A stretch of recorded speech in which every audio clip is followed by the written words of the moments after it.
So the chief of police, we've barely talked about him yet, and we see him as sort of the only character that is not necessarily involved directly in the balcony, except for the fact that he sort of helps Madame Irma to keep it open. He kind of keeps the place as a protected location, um, and that it is an odd thing because, right, the balcony is frequented as frequently by revolutionaries as it is by common people, and therefore he should, right, very much be concerned about who is there, and could see it as a place where he could arrest people who are part of the revolution, right?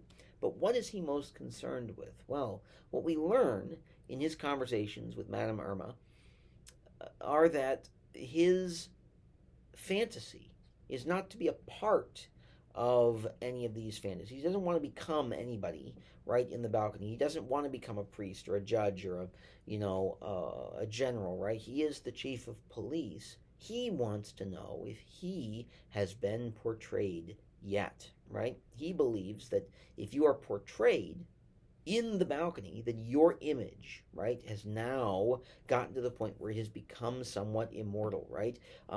Everybody knows what a priest is. Everybody knows what a general is. Everybody knows what a judge does. And so portraying these people is easy because we think about them and want to be these people. We feel like these are things that are imbued with power and with prestige.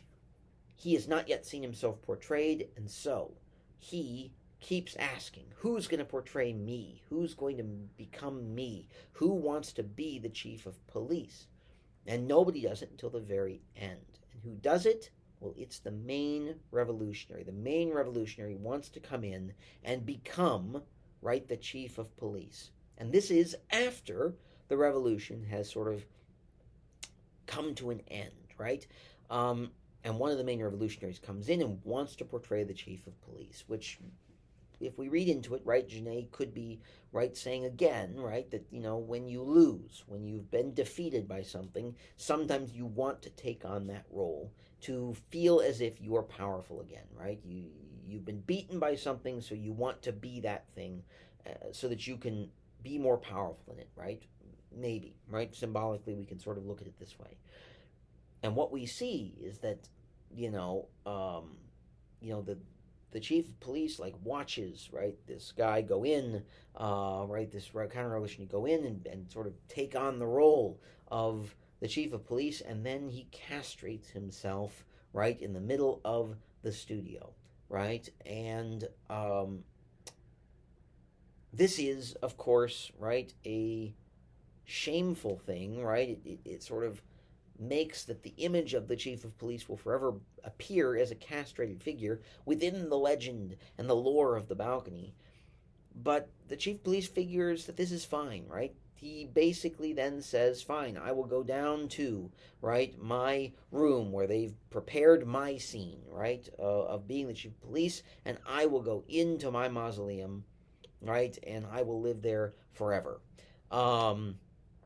I have become immortal, and therefore I will be forever immortal in this room, right?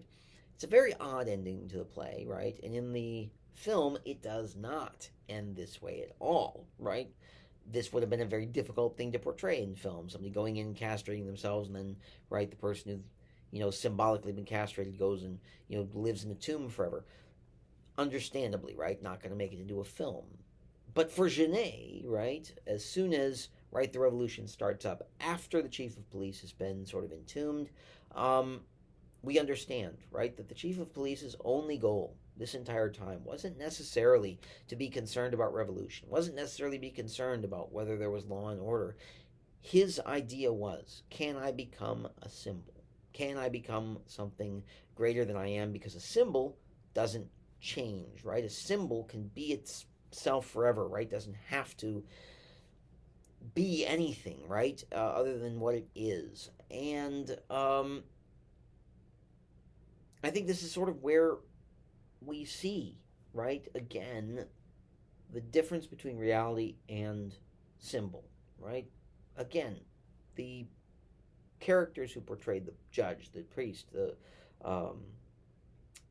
general, um, are excited about the symbolic nature of them because as symbols, they can be anything. As soon as you enter into reality, you're stuck to reality.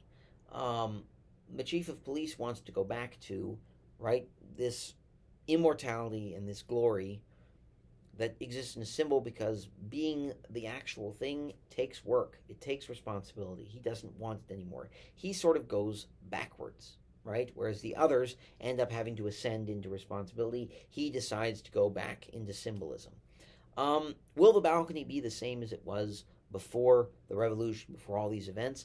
I think Madame Mur tells us exactly that, right? Our realities are no more or less than what you find in the balcony itself. Is that true? Clearly, right? I think we can look at this and say, it's very symbolic. It's a very symbolic play. It's absurd in that, reality is not this way, right? And that thinking about reality in this way sort of makes it very challenging, right, to deal with. So, where do we end with all of this? We'll talk about that as soon as I come back.